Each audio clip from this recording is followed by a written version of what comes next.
Hey guys, this is a market update. In this video, we are looking at the Fed's rate decision this week on Wednesday. What are they going to do and how is it going to affect the markets and how much is priced in? We're going to look at the future of rate hikes from the Fed, which is this. We'll also look at how this is going to affect Bitcoin with interest rates really where the Fed wants them right now. As you can see via this blue line, this is the level that they want them at. So how much left is there to actually affect Bitcoin? We'll go through that in this video. I'll leave timestamps for everything down in the description. I want to look at Bitcoin first. This green line here is the next print of CPI, which is obviously what the market is going to trade off as well. CPI inflation also expected to be slowing, but still too high. So what is the Fed going to say? Just from a technical basis, what you can see is Bitcoin is still getting rejected off the moving averages, right? This is the 100 period moving average. This is a 100-day moving average. Because we're on the day chart here, we're still getting rejected, right? We still haven't broken through this. So even though we did have a very nice pump over the last week, along with the stock market, Bitcoin is actually still being rejected down at this level. So there's nothing really bullish in the charts for me. I know we had a nice pump, but actually the nominal level of the pump is still lower than it has been before. And so the way I'm looking at the market really is happy to be accumulating here, but I really have absolutely nothing that's telling me that we're going to go to the moon anytime soon. Now, what are the Fed going to say as well, right, this week? So this is what the Fed are going to be doing. 75 basis points this week, right? And that is absolutely guaranteed. Now, what the market's really looking for is like, what is going to be happening after that, right? So in December, we have another rate meeting, and that's probably going to be either 75 or 50. We'll have to wait to see what they say. Now, this is what is kind of priced in right now into the markets, right? Is that a 75 basis points this week, and then potentially a 50. The Fed have leaked some things through the press to say they might actually be at least starting to talk about reducing the rate of rate hikes, right? So still going up, but at a slower pace. That's really important because it's not about the nominal amounts. It's not about where the interest rate is, because the interest rate in the market right now is where the Fed wants it. The Fed has said they want rates to be around 4.5% to 5%, and rates are right now at 4.5%, right? So that's the real interest rate in the market. This rate hike is just simply the Fed funds rate that is catching up to what the market has already priced in. So what they've been leaking is, potentially a slowing of rate hikes, and that is a slowing of the rate of change. That makes big moves in markets, which is why a lot of people are getting excited about a potential turn. This, in my opinion, is not a pivot. It's not a pivot or a flip, because they're still raising rates. A pivot or a flip really for me would be them signaling that the data is coming off enough that they do not have to raise anymore or potentially start cutting. But I don't think that's happening until, let's say next year at some point, if the inflation data comes down. If it doesn't, then they're just going to stay at these levels, and I think they're going to let the market crumble. All of this about remember we've got the midterms very soon in the States, and there's going to be a lot of politics going on trying to pump the market a little bit before that as well. So you have to see through all of that and understand that there's going to be another 75 basis points this week, and most probably either 50 or 75 in December. I think they're treading a very fine line, just making sure that rates go up to around 4.25, 4.5. And trying to talk the markets down.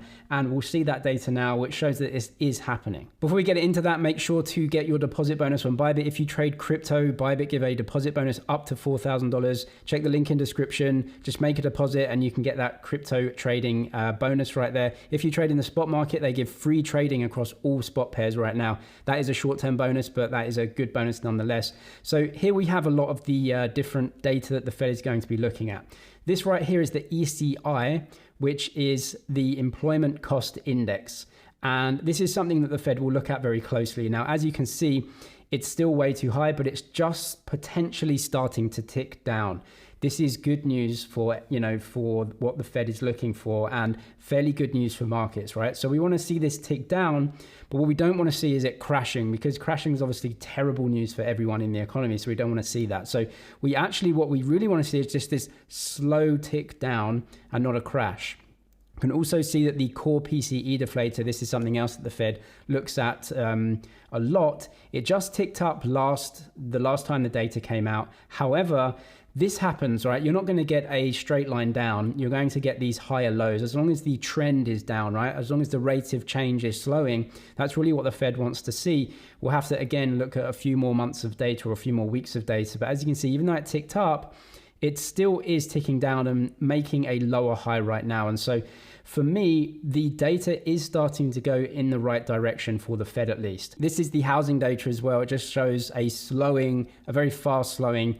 Obviously, with much higher rates, people are just not going to buy houses like they were before. So a massive drop off in pending home sales.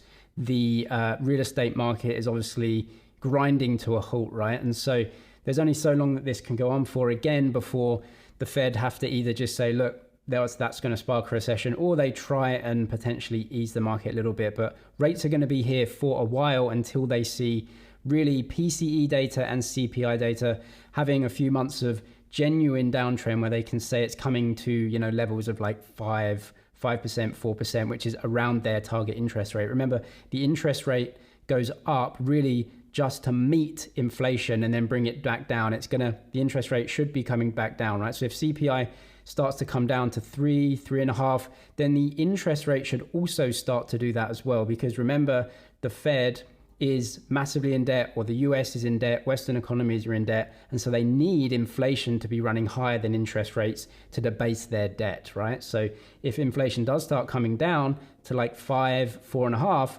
that's where they want to meet it, and they'll be chasing it down again on the other side, which is why you're saying, hey, in 6 months' time, the Fed may actually be starting to cut, right? 6, 8, 9, 10 months' time, if the economy is starting to slow, even before that maybe, the Fed aren't going to be staying up at 4.5, right? They need inflation higher than rates, which is why a lot of traders are potentially trying to look forward to that now. Where are we in the cycle for Bitcoin and crypto though? Around normal, actually, when you look at it. These are previous bear markets here from ecoinometrics.